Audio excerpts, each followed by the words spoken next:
Markus pasal 14. Hari Raya Paskah dan Hari Raya Roti Tidak Beragi akan mulai 2 hari lagi. Imam-imam kepala dan ahli-ahli Taurat mencari jalan untuk menangkap dan membunuh Yesus dengan tipu muslihat. Sebab mereka berkata, "Jangan pada waktu perayaan, supaya jangan timbul keributan di antara rakyat." ketika Yesus berada di Betania, di rumah Simon si kusta, dan sedang duduk makan, datanglah seorang perempuan membawa suatu buli-buli pualam berisi minyak narwastu murni yang mahal harganya. Setelah dipecahkannya leher buli-buli itu, dicurahkannya minyak itu ke atas kepala Yesus.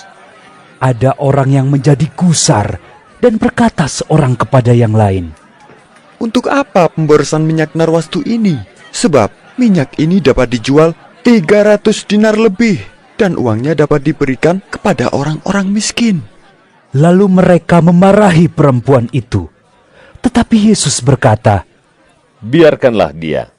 Mengapa kamu menyusahkan dia? Ia telah melakukan suatu perbuatan yang baik padaku. Karena orang-orang miskin selalu ada padamu, dan kamu dapat menolong mereka bila mana kamu menghendakinya. Tetapi aku tidak akan selalu bersama-sama kamu. Ia telah melakukan apa yang dapat dilakukannya. Tubuhku telah diminyakinya sebagai persiapan untuk penguburanku. Aku berkata kepadamu, sesungguhnya, di mana saja Injil diberitakan di seluruh dunia, apa yang dilakukannya ini akan disebut juga untuk mengingat dia." Lalu pergilah Yudas Iskariot, salah seorang dari ke-12 murid itu, kepada imam-imam kepala dengan maksud untuk menyerahkan Yesus kepada mereka. Mereka sangat gembira waktu mendengarnya, dan mereka berjanji akan memberikan uang kepadanya. Kemudian ia mencari kesempatan yang baik untuk menyerahkan Yesus. Pada hari pertama dari Hari Raya Roti Tidak Beragi, pada waktu orang menyembelih domba Paskah, murid-murid Yesus berkata kepadanya, "Ke tempat mana engkau kehendaki kami pergi untuk mempersiapkan perjamuan Paskah bagimu?" Lalu ia menyuruh 2 orang muridnya dengan pesan, "Pergilah ke kota. Di sana kamu akan bertemu dengan seorang yang membawa kendi berisi air. Ikutilah dia, dan katakanlah kepada pemilik rumah yang dimasukinya, 'Pesan Guru, di manakah ruangan yang disediakan bagiku untuk makan Paskah bersama-sama dengan murid-muridku?' Lalu orang itu akan menunjukkan kamu sebuah ruangan atas yang besar, yang sudah lengkap dan tersedia. Disitulah kamu harus mempersiapkan perjamuan Paskah untuk kita." Maka berangkatlah kedua murid itu, dan setibanya di kota, didapati mereka semua seperti yang dikatakan Yesus kepada mereka. Lalu mereka mempersiapkan Paskah. Setelah hari malam, datanglah Yesus bersama-sama dengan ke-12 murid itu. Ketika mereka duduk di situ dan sedang makan, Yesus berkata, "Aku berkata kepadamu, sesungguhnya seorang di antara kamu akan menyerahkan aku, yaitu dia yang makan dengan aku." Maka sedihlah hati mereka, dan seorang demi seorang berkata kepadanya, Bukan aku, ya Tuhan." Ia menjawab, "Orang itu ialah salah seorang dari kamu yang 12 ini. Dia yang mencelupkan roti ke dalam satu pinggan dengan aku. Anak manusia memang akan pergi sesuai dengan yang ada tertulis tentang dia. Akan tetapi, celakalah orang yang olehnya anak manusia itu diserahkan. Adalah lebih baik bagi orang itu sekiranya ia tidak dilahirkan." Dan ketika Yesus dan murid-muridnya sedang makan, Yesus mengambil roti, mengucap berkat, memecah-mecahkannya, lalu memberikannya kepada mereka, dan berkata, Ambillah, inilah tubuhku. Sesudah itu, ia mengambil cawan, mengucap syukur, lalu memberikannya kepada mereka, dan mereka semuanya minum dari cawan itu. Dan ia berkata kepada mereka, Inilah darahku, darah perjanjian yang ditumpahkan bagi banyak orang. Aku berkata kepadamu, sesungguhnya, aku tidak akan minum lagi hasil pokok anggur sampai pada hari aku meminumnya, yaitu yang baru, dalam kerajaan Allah. Sesudah mereka menyanyikan nyanyian pujian, pergilah mereka ke Bukit Zaitun.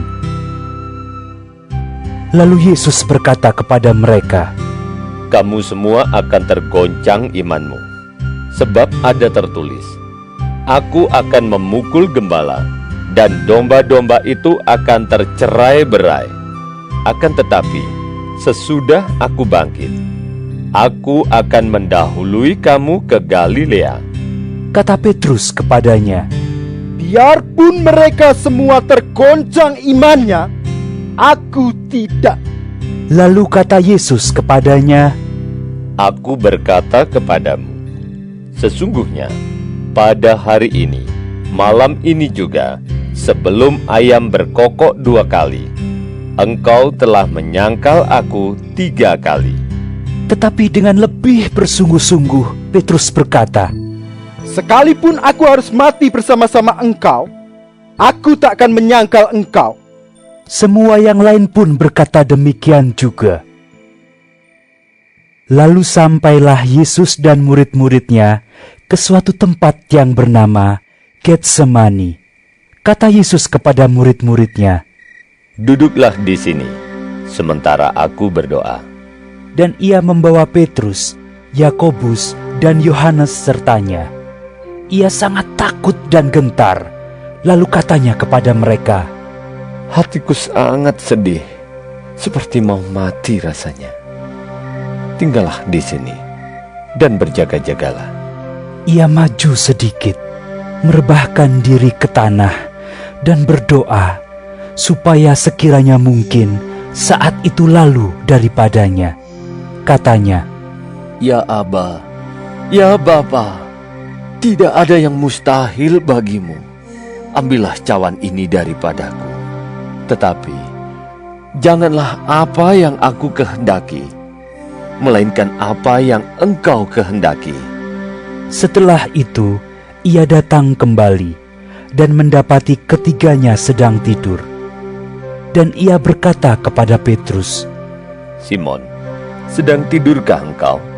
Tidakkah engkau sanggup berjaga-jaga 1 jam? Berjaga-jagalah dan berdoalah, supaya kamu jangan jatuh ke dalam pencobaan. Roh memang penurut, tetapi daging lemah. Lalu ia pergi lagi dan mengucapkan doa yang itu juga. Dan ketika ia kembali pula, ia mendapati mereka sedang tidur, sebab mata mereka sudah berat, dan mereka tidak tahu jawab apa yang harus mereka berikan kepadanya. Kemudian ia kembali untuk ketiga kalinya dan berkata kepada mereka, Tidurlah sekarang dan istirahatlah. Cukuplah, saatnya sudah tiba. Lihat, Anak Manusia diserahkan ke tangan orang-orang berdosa. Bangunlah, marilah kita pergi. Dia yang menyerahkan aku sudah dekat. Waktu Yesus masih berbicara, muncullah Yudas, salah seorang dari ke-12 murid itu. Dan bersama-sama dia, serombongan orang yang membawa pedang dan pentung, disuruh oleh imam-imam kepala, ahli-ahli Taurat dan tua-tua. Orang yang menyerahkan dia telah memberitahukan tanda ini kepada mereka. Orang yang akan kucium, itulah dia. Tangkaplah dia, dan bawalah dia dengan selamat. Dan ketika ia sampai di situ, ia segera maju mendapatkan Yesus dan berkata, Rabi! lalu mencium dia. Maka mereka memegang Yesus dan menangkapnya. salah seorang dari mereka yang ada di situ menghunus pedangnya, lalu menetakkannya kepada hamba imam besar, sehingga putus telinganya. Kata Yesus kepada mereka, Sangkamu aku ini penyamun? Maka kamu datang lengkap dengan pedang dan pentung untuk menangkap aku?